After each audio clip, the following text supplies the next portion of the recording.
Hello and welcome to the Good Call series, where we take a look at the good calls that happened during the SWC. My name is Mards and I'm here again with Sheisou. Hello. This time we're taking a look at the World Finals that happened last weekend. So this is episode 3, let's get into it. So first up, we had the very first match that happened in the World Finals. It was JMac, the US champion, against Willy, the Europe Cup champion. So we actually had a very nice match on our hands from the very start. So we actually see here, Willy chooses to let Leo through this draft, and JMac is like, I think, a little bit bewildered by the fact that he actually got the Leo, because Willy has 2 Beast Riders, which actually weaken them a lot. So what's the plan behind this? Yeah, this was something that even I was thinking, oh, that is a weird choice, because when you have Savannah, the Wind Beast Rider, you almost have to ban Leo, because Leo with his passive counters Savannah with her third skill, which says she needs to be faster than the units to reduce the attack bar, but Leo caps the speed to his own. So often we have to ban Leo when you use Savannah, and there was actually the Shan as well, who did damage according to his speed, and the Barbara too. So lots of speed damage units, and he still let Leo through. So that was super like a good call for him, because in the end he won this round. And the thing was, okay, there's Ganymede, there's an Shiu, but there's no control. Okay, there's Beta, but I have units that control. I have the Okeanos, I have the Shan actually. And Savannah could land a defense break at some point where there was no immunity. And in the long run, he just had to wait for the perfect timing to use the skill and to overturn the situation. So there was a game of patience on Willy side that paid off pretty well. He even killed Leo last. He ignored it the whole game and still won, even though he was nerfing his damage because there was still Leo on the side.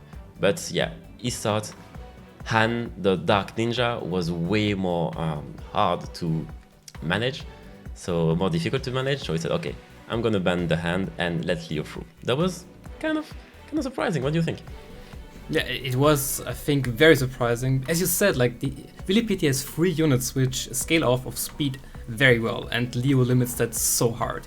So I was also surprised, because Willy could also have lost this game if he wouldn't have got his like stun up from the Shan at the very end, because JMac got pretty lucky and got 2 sleeps on the Okeanos as well. Sure. So it could have gone either way, but it was very risky of Willy, but I was surprised that it worked out for him in the end as well. So it was a very good match in my opinion. Very good match. Our second good call actually comes from Gaia versus Trucomo in the second match. So it was like back-to-back very interesting matches. We see here now that Gaia chose like the Ashebel, which we haven't seen a lot in SWC at all. I remember that Blue in Europe Cup actually picked him once, exactly, but it didn't work out that well for him. It was a good team, I think, but it didn't work that well for him. But I really like Gaia's draft here, because he has the Ashebel, he has the Hafer, he has the Sleep Comp, he also has 2 Beast Riders for massive damage. And what we can see here at Trucomo's side is he has 2 resets, like the Okeanos and the Gani, but Gaia came in with full immunity. So Trucomo would have needed to actually reset Ashebel, reset Hafer, but he just wasn't able to because of the full immunity. Kabila was kind of a dead pick in my opinion, and even if he would have reset both of them, if he would have been able to do that, like, there's still Savannah and Barbara, which could do so much damage against him. So in my opinion, Kabila was not a good pick. Leo was the obvious ban, and I think Ashebel did a really good job, and Gaia also knew exactly the speed tuning on his team, because he used the second skill with Half-War first and then used Ashebel's AoE sleep. Yeah, and I really like the Ashebel in this situation, because it went for a speed contest, and Ashebel was a crowd control unit on its own, of course, because the third skill sleeps the target, but it's a speed lead as well. So he ran 2 speed leads and a lot of crowd control units, and the draft was really complete thanks to the Ashebel pick. And yeah, it's not a unit that we see used a lot, but it went pretty well for Gaia on this run, and that got him the win. Yeah, as you said, Archibald, I also really like this pick as a last pick. He had the second speed lead with that, although it's like only 19%, but still it's a speed lead, and you need that stuff in SWC to outspeed your opponent. And although Trucomo got the first turn, he couldn't muster up enough damage or control to keep Gaia down. So I really like this team, and I really like to watch this match.